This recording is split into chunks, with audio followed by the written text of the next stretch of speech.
नमस्कार, मैं हूं आपके साथ राहुल सिन्हा और अब वक्त है छत्तीसगढ़ की खबरों का। बुलेटिन में हम आपको सियासी खबरों से करेंगे अपडेट। विधानसभा के 5वें दिन सदन में हंगामा। 10 बड़ी खबरों की फहरिस्त के साथ हम आपको 5 मिनट में छत्तीसगढ़ की 50 खबरों से रूबरू करेंगे। तो चलिए शुरू करते हैं आपका पसंदीदा बुलेटिन। अब छत्तीसगढ़ की बारी।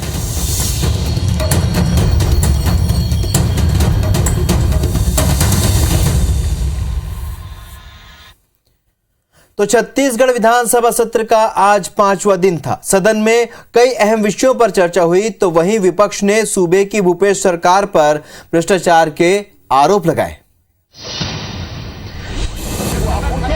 ये तस्वीरें छत्तीसगढ़ विधानसभा के 5वें दिन सत्र की कार्यवाही की हैं, जहां बीते 4 दिनों की तरह आज भी विपक्ष ने हंगामा किया। विपक्ष ने राज्य की भूपेश सरकार पर भ्रष्टाचार के आरोप लगाए। सदन में प्रदेश के धान उपार्जन केंद्रों के बीमे को लेकर विपक्ष ने सख्त रवैया अख्तियार किया। साथ ही सहकारी समितियों की बदहाल स्थिति के लिए राज्य सरकार को दोष दिया और शिक्षक भर्ती प्रक्रिया को भी सदन में उठाया। इस्तीफा देने का कारण ये था कर्मचारियों का कि उनको सूखत की राशि नहीं मिली थी, धान का जो नुकसान हुआ उसकी राशि नहीं मिली थी। वहीं विपक्ष के आरोप को सत्ताधारी कांग्रेस ने बेबुनियाद और निराधार करार दिया। हम लोग चाहते हैं कि सहकारिता का जो संस्थाएं हैं वो मजबूत बने। इस दिशा में काम करने के लिए विधेयक लाया गया। कुल मिलाकर सदन में नोकझोंक भरा दिन रहा। पक्ष विपक्ष के बीच आदिम जाति विकास और राजस्व विभाग से जुड़े मामलों पर चर्चा हुई और साथ ही मंत्री विधायकों के वेतन भत्ता संबंधी विधेयक पास हो गया। तो भाजपा ने आज छत्तीसगढ़ विधानसभा का घेराव करने की कोशिश करते हुए बड़ा प्रदर्शन किया। बड़ी संख्या में कार्यकर्ता पैदल मार्च पर निकले। गुस्से और जोश की ये तस्वीरें विधानसभा घेराव के लिए निकले भाजपा नेताओं और कार्यकर्ताओं की है, जिन्होंने रायपुर में बेलगाम अपराध, छुरेबाजी, लूट, हत्या की बढ़ती वारदात, शराबबंदी का वादा निभाने और तबादला उद्योग चलाने का आरोप लगाते हुए पंडरी से विधानसभा की ओर पैदल मार्च किया। पुलिस ने बैरिकेड लगाकर इन्हें रोक लिया। भाजपा कार्यकर्ताओं और पुलिस के बीच झड़प भी हुई। कुछ कार्यकर्ता बैरिकेड तोड़कर आगे बढ़ने में भी सफल हुए। हम नहीं है कि भारतीय जनता पार्टी के कार्यकर्ताओं को गिरफ्तार करें। जब तक हम इस सरकार को उखाड़ कर नहीं फेंक देंगे तब तक हम चैन की सांस नहीं लेंगे। भाजपा के इस प्रदर्शन पर कांग्रेस ने पलटवार किया। कानून व्यवस्था की स्थिति छत्तीसगढ़ में सबसे अच्छी है। नक्सली घटनाएं कम हुई है। भारतीय जनता पार्टी के राज में तो पूरा लूट मची हुई थी। अगले साल होने वाले विधानसभा चुनाव के पहले भाजपा बड़े मुद्दे की तलाश में। उसकी रणनीति भी है कि वे बड़े प्रदर्शन कर सरकार को ऐसे ही घेरती रहेगी। सरकारी कर्मचारियों की हड़ताल का आज दूसरा दिन है और हड़ताल के दूसरे दिन भी प्रदेश भर के सरकारी कार्यालय सूने रहे। अधिकांश जगह दफ्तरों पर ताले लटके मिले। केंद्रीय कर्मचारियों के समान महंगाई और आवास भत्ता की मांग को लेकर जारी राज्य के सरकारी कर्मचारियों की हड़ताल का आज दूसरा दिन था। इंद्रावती, कलेक्ट्रेट, तहसील, पटवारी, पीडब्ल्यूडी कार्यालय से लेकर स्कूल तक बंद रहे। सरकारी दफ्तरों में अधिकारी जरूर नजर आए, लेकिन कामकाज लगभग ठप रहा। यही नजारा प्रदेश के लगभग सभी जिलों का था। 29 तक कभी हड़ताल रहेगी और ये लगातार मूल्यांकन कार्य प्रभावित होगा और मूल्यांकन प्रदेश के high school, higher secondary school के लेक्चरर और प्रिंसिपल इस आंदोलन पर सम्मिलित है। 100% जब तक डीए, एचआरए, वन विभाग के कर्मचारी सभी को नहीं मिलेगा तब तक आंदोलन करेंगे और वक्त पड़ेगा अनिश्चितकालीन आंदोलन के लिए तत्पर रहेंगे।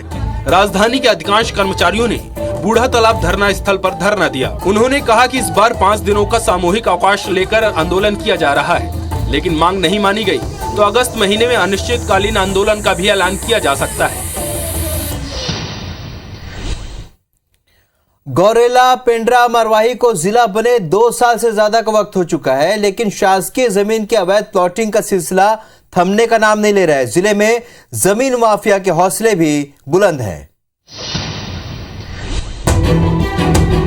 गौरेला पेंड्रा मारवाही में जिला बनने के बाद आम लोगों को सहूलियत भले ही न मिली हो, मगर जमीन दलालों के हौसले बुलंद हैं। यहाँ की सभी जमीन शासकीय मद के बड़े झाड़ के जंगल मद में दर्ज है। इस जमीन पर अवैध प्लॉटिंग का सिलसिला जोरों पर चल रहा है। इतना ही नहीं, जमीन माफिया इकरारनामा के माध्यम से सरकारी जमीनों की खरीद फरोख्त कर रहे हैं। इस रकबे की सरकारी जमीन को भूमाफियाओं ने फर्जी तरीके से अपना बताकर अवैध प्लॉटिंग भी कर दी है। शिकायत आने के बाद मैं इसमें प्रकरण दर्ज करके आगे की कार्रवाई कर रहा हूँ और निश्चित रूप से इसमें आगे कार्रवाई की जाएगी।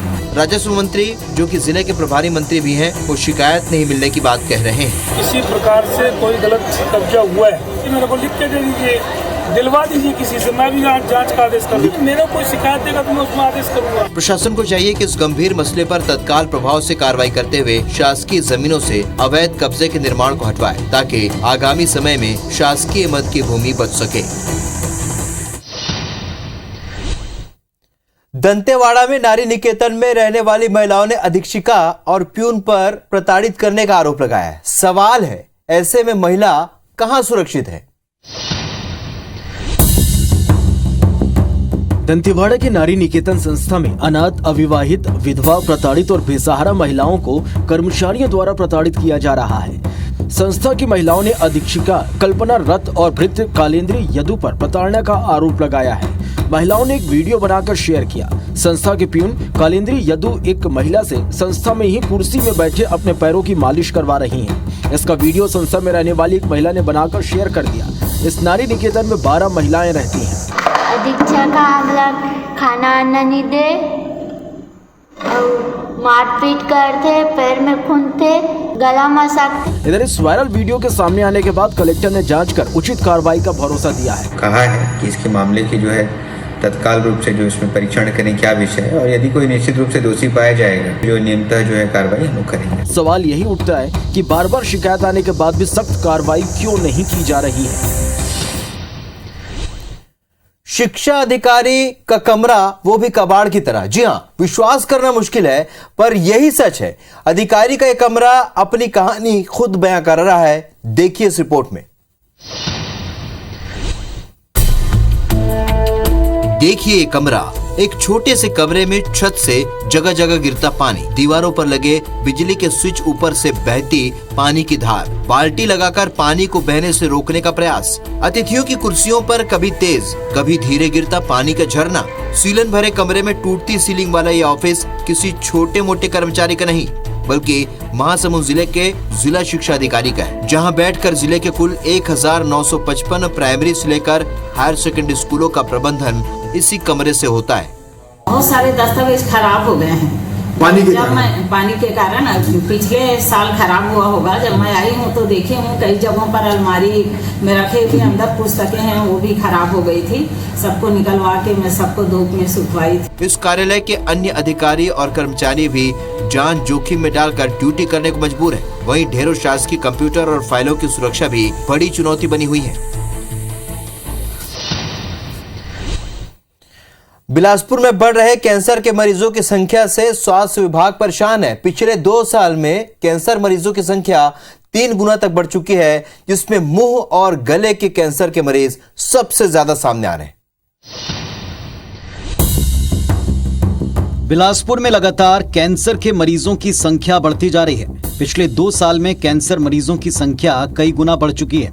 मुंह और गले के कैंसर के मरीज सबसे ज्यादा सामने आ रहे हैं, जो ज्यादातर सिगरेट, गुटखा और अन्य नशे का सेवन करते पाए गए। डॉक्टर्स कहते हैं कि ज्यादातर मरीज सिगरेट, गुटखे के सेवन की वजह से कैंसर की चपेट में आ रहे हैं। नशा तो बहुत बड़ा कारण है, चाहे किसी भी चीज की लत हो, चाहे तंबाकू की हो, चाहे गुड़ाकू की हो, चाहे सिगरेट स्मोकिंग की हो, ये एक बहुत बड़ा कारण है। सिर्फ बिलासपुर के सिम्स मेडिकल अस्पताल की बात करें तो हर महीने 150 से ज्यादा मरीजों की पहचान हो रही है। ओपीडी और आईपीडी में 3 गुना अधिक मरीज कैंसर के आ रहे हैं। इलाज के लिए व्यवस्थाएं कम पड़ने लगी हैं। फिलहाल लगभग 25 से 30 गंभीर मरीज सिम्स में अपना इलाज करा रहे हैं। साथ ही इससे 2 गुनी संख्या में मरीज जाँच और मेडिसिन के लिए सिम्स पहुँच रहे हैं। हालांकि बिलासपुर में कैंसर हॉस्पिटल के लिए शासन से स्वीकृति मिल चुकी है, लेकिन इस पर काम अब तक शुरू नहीं हो पाया।